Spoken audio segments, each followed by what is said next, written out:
6 minút. Do konca tretiny Moziakin. Je to gól po Moziakinovi. Anisimov, 21-ročný hráč, ktorý bude mať na konci šampionátu 22 rokov. Zúročil prácu Moziakina.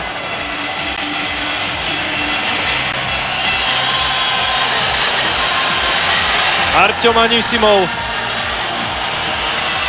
spoluhráč najproduktívnejšieho hráča New York Rangers, Mariana Gáboríka.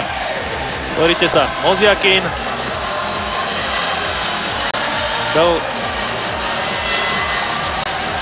prelstiť nielen obráncu,